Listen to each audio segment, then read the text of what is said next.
गेले जवळजवळ 80 दिवस आम्ही महाराष्ट्रातला हे सांगतो आणि मी माझ्या भाषण तुम्ही काढून बघा. ह्या फोटोंचं सगळं वर्णन माझ्या भाषणात आहे, पहिल्याच भाषणात, ज्याच्यात मी सांगितलं होतं की तो अंतिम घटका जेव्हा मोजत होता संतोष, तेव्हा ही हरामी, ही नालायक नराधम जल्लाद त्याच्यावरती लघुशंका करत होते. तेव्हा लोकांनी आमची टिंगलटवाळी केली. आज काय आलं आहे समोर? म्हणजे इतकं क्रौर्य माणसाच्या अंगात येतं कुठनं? आपल्याला सुद्धा एक आई आहे, आपल्याला सुद्धा एक बाप आहे, आपल्याला बहीण आहे, आपल्याला बायको आहे, आपल्याला मुलं आहेत. ह्या सगळ्या संसाराच्या लपेट्यात आपण असताना आपल्यातला प्रेमाचा झरा आहे कुठे? आपलं हृदय कुठे हरवलं आहे? म्हणजे हे सगळं बघताना महाराष्ट्रातली 90% जनता ही भयचकित झाली असतील आणि ह्याच्यातनं credibility of a politician comes to zero. कारण का आम्ही केलेल्या गुन्ह्याला आश्रय मिळणारे आशीर्वाद आहे, त्यामुळे मला काहीच होणार नाही ही जेव्हा भीती संपते तेव्हा हे सुरू होतं. माणसाच्या मनात एक भीती असते की मला कोणतरी प्रश्न विचारेल, मला ह्याची उत्तरं द्यायची आहेत, मला ह्याची उत्तरच द्यायची नाही, मला शाबासकी मिळणार आहे. हे जेव्हा त्यांच्या ध्यानी मनी स्वप्नी असतं तेव्हा त्यांच्याकडनं हे प्रकार घडतात. प्रश्न हा नाही आहे, प्रश्न आहे हे फोटो जेव्हा त्याची पोरं बघतील, त्यांच्या पोरांच्या मनावर जे इम्प्रिंट येणार आहे की माझ्या बापाला असं मारलं. हा कधी कोणी विचार केला की त्यांना काय वाटत असेल की पुढे काय घेऊन जाणार आहेत ते? एका वयाला एखादी गोष्ट घडली म्हणजे अजूनही अपघात बघितल्यानंतर 4 दिवस आपल्या डोळ्यासमोर तो अपघाताचं चित्र जातच नाही. त्या पोरा बाळांसमोर जेव्हा हा फोटो जाईल, त्याचं इम्प्रिंट जे त्यांच्या हृदयावर उमटेल, पुढे आयुष्यभर हेच घेऊन जगायचं आहे, त्याचा सायकोलॉजिकल इफेक्ट काय असेल त्या पोरांवर? कधी विचार करू आपण? हिवाळी अधिवेशनामध्ये तुम्ही ही क्रूरता मांडली होती, पण आता ती फोटोच्या माध्यमातून बाहेर येते. तेव्हा लोकांना, काही लोकांना ती अतिशयोक्ती वाटली. काही लोकांनी जातीचं पांघरून घेण्याचा प्रयत्न केला की एका जातीला बदनाम केलं जातं. मी त्या जातीचा आहे हो, पण माझ्यातली माणुसकी मी मरू नाही देणार. मी जातीच्या विरोधात जाईन, पण मी माणूससाठी जगडेन. शेवटी जगतो कशाला माणूस म्हणून? हो ठीक आहे, वाल्मिक करार माझ्या जातीचा आहे, पण माझी जात हिंसर होऊ शकत नाही. माझी जात, तिथला माणूस हा माणुसकीपासून लांब जाऊ शकत नाही, मला विश्वास आहे. आणि म्हणून पहिल्या दिवसापासून ही केस लावून धरली मी. पहिल्या दिवसा मला अजूनही आठवते, मी नागपूरच्या अधिवेशनात प्रवेश केला आणि पहिला प्रश्न मला कोणीतरी पत्रकाराने विचारलं, तेव्हा मी पहिलं सांगितलं होतं या हत्येच्या मागे एकच माणूस आहे, त्याचं नाव आहे वाल्मिक कराड. आणि वाल्मिक कराडची एक हत्या नाही मुख्यमंत्री महोदय, वाल्मिक कराडने अनेक अशा हत्या केल्या आहेत त्या कधी पोलिसांनी नजरेसमोरच आणल्या नाहीत. आज महादेव मुंडेची बायको बसली आहे, त्या महादेव मुंडेच्या बाजूला 2 लहान पोरं आहेत. आम्ही त्यांच्या घरी गेलो होतो, मी आणि सुप्रियाताई. तो पोरगा ज्या पद्धतीने बिलकुल रडत होता आईला, मी त्या खोलीतनं बाहेर निघून गेलो. आपण काय उत्तर देऊ शकतो? एवढसा लहान पोरगा, बापाच्या म्हणजे विरह त्याला सहनच होत नव्हता. त्याची आई काय बिचारी अडाणी बाई, पण लढण्याच्या तयारीत उतरली आज. आणि अशा अनेक महादेव मुंडे आहेत जे गाडले गेलेत त्या भूमीमध्ये आणि ज्याचा आता पताही नाही आहे. औष्णिक वीज केंद्रामधली जी राख, त्याच्यामध्ये किती हाड आहेत जरा तपासून बघा. तुम्हाला इतिहास बरंच काही सांगून जाईल बीडच्या राजकारणाबद्दल. पण महाराष्ट्रामध्ये परळी नावाचं एक असं गुन्हेगारी केंद्र आहे, ह्याच्यावर माझा विश्वासच बसत नाही. मी विद्यार्थी दशेपासून मुंबईतल्या गँगवॉर बघतोय, विद्यार्थी दशेपासून. पण मुंबईत उघडपणाने दाऊद विरुद्ध भूमिका घेणारे पत्रकार होते, सामाजिक कार्यकर्ते होते, लोक होती जी दाऊद विरोधात बोलायची. दाऊद हा त्याचं काय वर्णन करायला नको. पण मी तुम्हाला सांगतो, मी अनेक जणांशी बीडमध्ये बोलतोय, अनेक जण सांगतात की साहेब माझ्याबरोबर हे झालं, साहेब माझ्याबरोबर ते झालं. बोलता का? नाही हो साहेब, हा बाहेर आल्यावर ठेवणारच नाही. हा जो बाहेर आल्यावरची भीती लोकांच्या मनात बसलेली आहे ती अजून निघायला तयार नाही. आणि लोक आजही काय सांगतात माहिती आहे ना, साहेब चार्जशीटमधनं सुटणार हो, कोण देणार विटनेस, कुठनं होणार, आणि चार्जशीटच लूज करणार. म्हणजे लोकांचा यंत्रणेवर विश्वासच राहिला नाही आहे. कारण का यंत्रणा ज्या पद्धतीने परळीमध्ये वागली आहे, बापू अंधळे प्रकरणात ज्या पद्धतीने चौकशी केली आणि त्याच्यातनं वाल्मिकला बाहेर काढण्यात आला, याच्यावर कोणाचा विश्वासच बसू शकत नाही. अहो मी तुम्हाला सांगतो, मी गेले 15 दिवस बोंबलून सांगतोय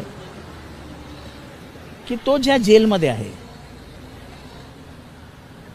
काही त्याच्या गँगमधली लोक छोट्या छोट्या गुन्ह्यामध्ये अटक करून घेतात स्वतःला पोलीस स्टेशनमध्ये. 1-2 दिवसाची पोलीस कस्टडी घेते पोलीस, नंतर मग ते परत कोर्टात जातात, मग जेल कस्टडी होते. जेल कस्टडी गेली की त्याला बरोबर त्यांच्या तुरुंगात टाकतात त्याच्या, आणि बरोबर त्याच्या बॅरेकमध्ये पोचतात. मग त्याचं मॉलिश करतात, त्याला स्पेशल चहा येतो, त्याला स्पेशल जेवण येतं. मजा आहे, मजा आहे.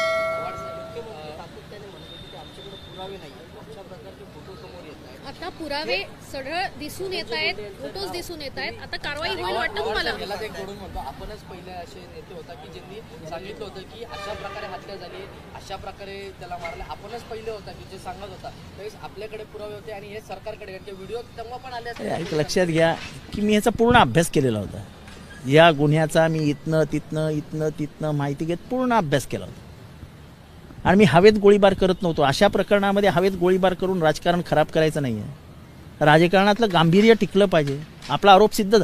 आज मी म्हणजे मला आनंद नाही आहे, पण कमीत कमी हा मला विश्वास आहे की महाराष्ट्राला हे पटेल की जितेंद्र तेव्हा जे बोलला होता ते आज खरं पोलिसांनी खरं म्हटलंय. लघुशंका करता तुम्ही, लाज नाही वाटत? लघुशंका तुम्हाला तुमच्या शरीराला अशी, आणि त्याच्यावर मीठ लावा, काय होतं बघा. माझा फक्त प्रश्न एवढा आहे की आपण सगळे विसरून जाऊ. आपण उद्यापासून परत आपल्या आयुष्यामध्ये बिझी होऊन जाऊ. त्या 2 लहान पोरांचं काय, त्याच्या बायकोचं काय, ती कुठे बिझी होणार आहे? त्याने आयुष्यभर हे चित्र असं डोळ्यासमोर ठेवून जगायचं की माझ्या बापाला असा मारला. पण ज्या लाडक्या बहिणीचा उल्लेख करता, आजही त्यांची बायको त्याच अपेक्षेने आहे की सरकार न्याय देईल. पण तुम्हाला वाटतं की धनंजय मुंडे यांचा राजीनामा ज्या पद्धतीनं मागितला जातो आणि सरकार, धनंजय मुंडेंचा राजीनामा हे सरकार घेणार नाही. हे सरकार धनंजय मुंडेंचा राजीनामा घेईल यावरती माझा विश्वास नाही, आणि म्हणून मी त्यांचा राजीनामा मागणंच बंद करून टाकलं. म्हणजे आता ह्या क्रोरियाला महाराष्ट्र माफ करणार नाही. तुम्ही माफ करा, नाही तर नका करू. लोक आता तुम्हाला विचारणार नाहीत. पण आज जेव्हा घराघरामध्ये हे फोटो जातील तेव्हा सर्वात डागळली असेल ती ही या सरकारची प्रतिमा. आव्हाड साहेब, आपण चार्जशीटमध्ये बघितलं असेल तर मुख्य आरोपी वाल्मिक कराडला गेलाय, पण टोळी प्रमुख हा सुदर्शन गुन्हे दाखवलाय. आपण यावरती काय बोलतो? छे टोळी प्रमुख कसला सुदर्शन गुले? या सगळ्याचा बाप एकच आहे, वाल्मिक कराड. आणि वाल्मिक कराडचा बाप एकच आहे, धनंजय मुंडे, जो स्वतः सांगतो की वाल्मिक कराड माझा खास माणूस आहे. कसला नैतिकता आणि कसली काय घेऊन बसला तो? कुठली नैतिकतेच्या बाबत गोष्टी करतो? पण मग याच आता अर्थसंकल्प अधिवेशन आहे, याच एकूणच गोष्टीला धरून तुम्ही राजीनाम्याची मागणी कराल का? कारण असं आहे की आम्ही ज्या पद्धतीने बोलतो आहोत की आमच्या बाकी कोणाकडनं अपेक्षा नाहीत. मुख्यमंत्री महोदयांकडनं अपेक्षा मी तर पहिल्या भाषणात व्यक्त केली की मुख्यमंत्री महोदय, तुम्हाला एक मुलगी आहे, त्या मुलीची शपथ आहे तुम्हाला. इथपर्यंत भावनिक होऊन मी बोललो. कारण का प्रश्न हा पक्षाचा नाही आहे, तो बीजेपीचाच कार्यकर्ता आहे, तो काय आमचा कार्यकर्ता नाही आहे. पण माणुसकी नावाची गोष्ट शिल्लक आहे की नाही महाराष्ट्रात? माणुसकीसाठी लढायचं की नाही, की फक्त जातीपातीच्या गोतावळ्यामध्ये अडकून आपण सगळंच विसरून जायचं? मी नाही विसरू शकत. मी भलेही वाल्मिक कराड माझ्या जातीचा आहे, पण मला विचाराल तर वाल्मिक कराडला आज रस्त्यावर आणून फाशी द्यायला पाहिजे. खरं कायद्याने ते मान्य नाही, म्हणून मी नेहमी सांगतो कायदा निर्णय घेईल, कोर्ट निर्णय घेईल, ते त्याचा अधिकार आहे. पण कमीत कमी जे आपल्या हातात आहे ते तर आपण करूया. हा पक्षाभिनिवेश बाजूला ठेवा. आम्ही कुठे म्हटलं की तो बीजेपीचा कार्यकर्ता आहे, मग आपण कशाला मागे राहा आणि आपण कशाला नाही. आम्ही आमच्या भावासारखं लढलो त्याच्यासाठी. मी तर काही त्यांच्या घरच्यांशी बोलायलाही जात नाही, मी काही कुठेही संपर्क साधायलाही जात नाही. मी असं पण सगळ्यांपासून लांब राहतो, कारण का मला माझी लढाई लढायची आहे. I don't want to get influenced by anybody.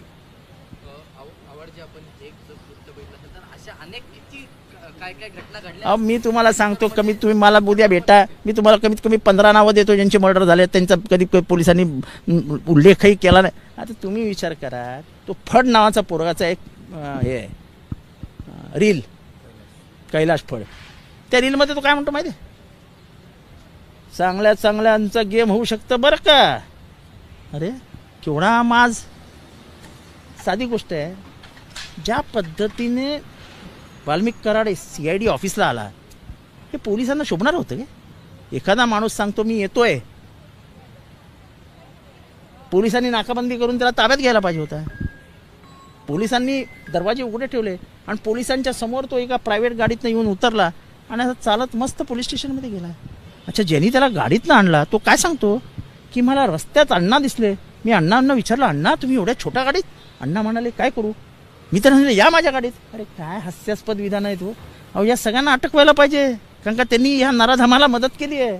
तो जिथे जिथे लपला, ज्या ज्या ठिकाणी लपला, ज्या हॉटेलमध्ये गेला, त्या सगळ्यांना लोकांना तुम्हाला अटक करायला पाहिजे की तुम्ही मदत केली गुन्हेगाराला. कुठे होते काय? पण एकीकडे ज्या पद्धतीचे फोटो आले, संपूर्ण महाराष्ट्र हळहळला आहे. एकीकडे विरोधक देखील राजीनाम्याची मागणी करतायत. सत्ताधारी असलेले सुरेश धस पासून सगळे राजीनाम्याची मागणी करतायत. मग राजीनामा का नाही होते? कोण पाठीशी घालतंय त्यांना? कोण पाठीशी घालतंय? आता काय असं आहे की मुख्यमंत्री आता वाजलेत किती? 10:30. मुख्यमंत्र्यांनी जर 11 वाजता ठरवलं की राजीनामा झाला तर 11 वाजून 5 मिनिटांनी फ्लॅश येईल, Dhananjay Munde resigns. It is for the government to decide who should be in the cabinet, who should not be in the cabinet. ह्याच्यामध्ये काय हे नाही आहे, पण मला माहीत नाही. आम्ही तर दररोजच मांडतो आहोत. मला तर तुम्ही विचारूच नका. आम्ही गेल्या पहिल्या दिवसापासून आजपर्यंत सातत्याने हा मिंडा लावून आणि मला आनंद होत नाही, पण मला नैतिकदृष्ट्या बरं वाटतं की मी एका माणुसकीच्या लढ्यामध्ये त्या माणसाच्या बाजूनी होतो ज्याची हत्या झाली आणि ज्याला खरंच न्याय मिळणं गरजेचं होतं. मी माणुसकीच्या बाजूनी उभा राहिलो. जात पात धर्म पंथ प्रांत बाजूला गेले, पण मी माणुसकीच्या लढाईत माणसाच्या बाजूनी उभा राहिलो. जिथे अत्याचार होतो तिथे तुम्ही उभे राहा. अत्याचाराच्या विरोधात बोला. हे डॉक्टर बाबासाहेब आंबेडकरांनी शिकवलेली शिकवण आजही आमच्या अंगा रक्तात आहेत आणि ते आम्ही करतो.